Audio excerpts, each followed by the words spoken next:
Pollination परागण, किसी पादप के पुष्प के परागकोश से परागकण निकलकर उसी पादप या अन्य पादप के पुष्प के वर्तिकाग्र पर चले जाना परागण कहलाता है।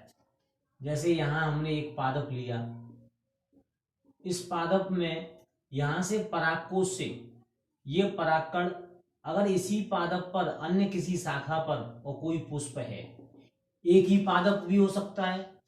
अब हमने दूसरा पादप लिया तो इस पर यहाँ फ्लावर हो सकता है, तो एक या तो इसी पादप के अन्य पुष्प पर या उसी पुष्प पर या अन्य पुष्प पर चला जाना। किसी पादप के पुष्प के परागकोश से इस परागकण, यहाँ जो पुंकेसर है, पुंकेसर में जो परागकोश होता है, परागकोश से परागकण निकलकर और या तो उसी पादप के उसी पुष्प पर या अन्य पुष्प पर या अन्य पादप के भी अगर पुष्प के वर्तिकाग्र पर चला जाता है तो उसे हम परागण कहते हैं। परागण के दो प्रकार होते हैं, स्वपरागण और परपरागण। जब एक ही पादप होगा, एक ही पादप के पुष्पों के बीच हो रहा है एक ही पादप पर, तो वो पादप होगा द्विलिंगी। स्वपरागण में किसी पादप के पुष्प के परागकोश से परागकण निकलकर उसी पादप के वर्तिकाग्र पर चला जाता है तो स्वपरागण कहलाता है। जैसे द्विलिंगी का होना, अब कोई भी पादप है उसमें द्विलिंगी है, उस पर नरजन्नांग भाग भी है और मादा जन्नांग भाग भी है। जैसे हमने यहाँ पादप लिया, अब ये पादप पर पुष्प हैं, ये पुष्प है, इसकी एक ब्रांच ली, इस पर भी एक पुष्प है। अब इस पे से यहां से परागकण, ये परागकोश है, परागकोश से परागकण निकलकर दूसरे भाग की वर्तिकाग्र पर चला जाता है।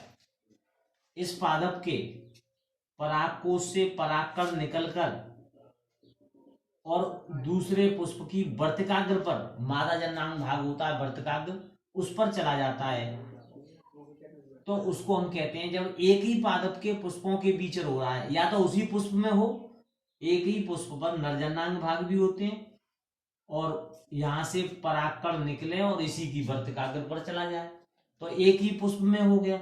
या एक पादप की अन्य शाखा है, तो एक पादप की शाखा पर एक ही पुष्प से और दूसरी शाखा पर एक पादप है तो उस वर्तिकाग्र पर चला जाता है, तब भी स्वपरागण ही होगा।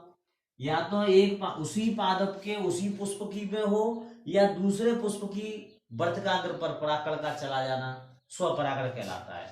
ऐसा अक्सर करके ये द्विलिंगी पादप जो होते हैं उनमें अक्सर देखा जाता है, क्योंकि द्विलिंगी जो पादप हैं उसमें नर और मादा दोनों ही जन्नांग होते हैं, तो अक्सर करके उसमें स्वपरागण ही देखा जाता है।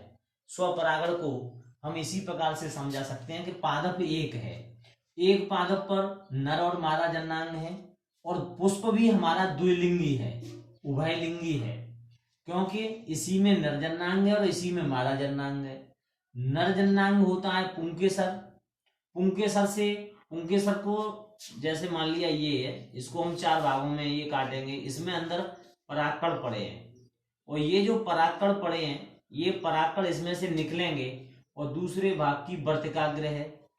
अब ये परागकण निकल करके इस वर्तिकाग्र पर चले जाते हैं। ये एक ही पुष्प के अंदर की बात है, जब एक ही पुष्प में हो रहा है तो ये द्विलिंगी जो है गुण, ये अनुकूलित कहा जाएगा, क्योंकि द्विलिंगी पुष्प होगा तभी स्वपरागण पाया जाएगा।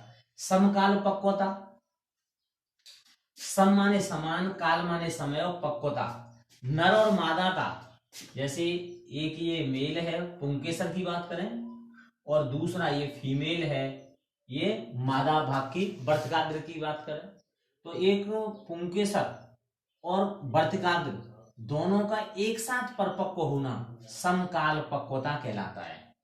उसी समय पुष्प का नरजन्नांग भाग पुंकेसर परिपक्व होता है और उसी समय मादा जन्नांग भाग भी परिपक्व वर्तिकाग्र है। जैसे ये संरचना देखी होगी कि ऊपर से ये संरचना आ रही है और यहाँ पर नीचे ये अंडाशय वाला भाग होता है, ये नीचे थैलेमस वाला भाग होता है, ये थैलेमस पुष्पासन होता है। तो ये जो भाग है, ये वाला भाग, ये वर्तिकाग्र होता है। इस भाग को हम वर्तिकाग्र बोलते हैं। तो ये वाला भाग है, ऊपर वाला शीर्ष भाग होता है, ये वर्तिकाग्र होता है। तो जो भी पराकण जाएगा वो इस वर्तिकाग्र पर जाएगा, और वर्तिकाग्र पर जो पराकण जाते हैं ये यहाँ पे जाएंगे। अब जाते कैसे हैं, जैसे अब पर परागण हम लें, एक पादप के पुष्प के परागकोश से परागकण निकलकर दूसरे पादप के पुष्प के वर्तिकाग्र पर चला जाता है, उसे परपरागण कहते हैं। इसके लिए परपरागण के लिए अनुकूलन होता है एक लिंगी पादप का होना। अगर ये अलग अलग है, नर पादप अलग है, मादा पादप अलग है, एक लिंगी है तो नर अलग है, मादा अलग है, भिन्न काल पक्वता, ये अलग अलग हैं। अब एक लिंगी पादप है तो इनमें परपरागण कैसे होगा? परपरागण होने के लिए कीटों के माध्यम से हो जाए। जैसे परागण भी कई प्रकार से होता है, एक तो होता है जल द्वारा, जल द्वारा होता है, एक होता है वायु द्वारा, हवा के द्वारा होता है, जल द्वारा, वायु द्वारा। तीसरा कीटों द्वारा होता है या जंतुओं द्वारा, ये जंतुओं द्वारा हो गया। अगर एक पुष्प के परागकोश से परागकण निकलकर और दूसरे पुष्प के वर्तिकाग्र पर जाते हैं तो उसे परपरागण कहना है। लेकिन उसके लिए अनुकूलता एक लिंगी, दो अलग अलग पादप होंगे तो, और उसमें माध्यम बनेगा जल द्वारा।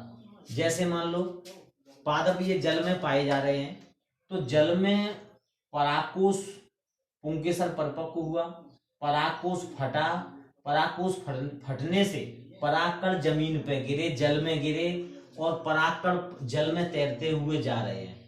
उधर वर्तिकाग्र, किसी पादप की वर्तिकाग्र के संपर्क में जल के माध्यम से पहुंच जाते हैं तो उसे हम जल द्वारा परपरागण कहेंगे।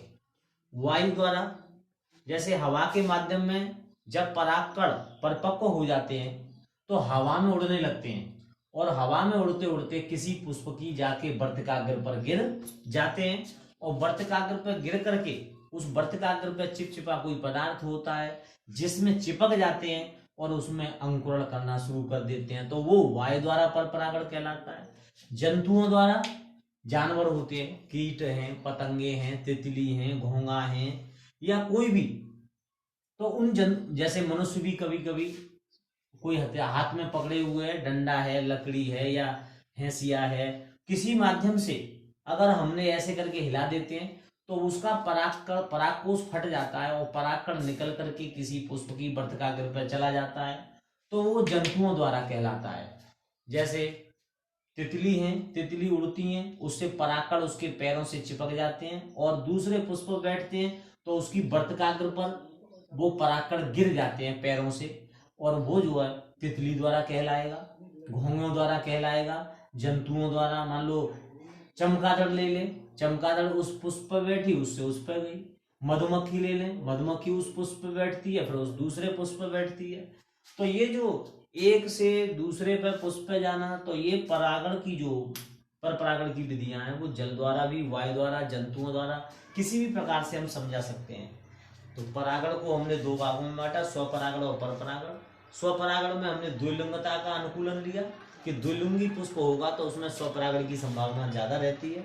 समकाल पक्वता, अगर वो दोनों समय पर एक ही पे परिपक्व होते हैं तो स्वपरागण निश्चित ही होगा।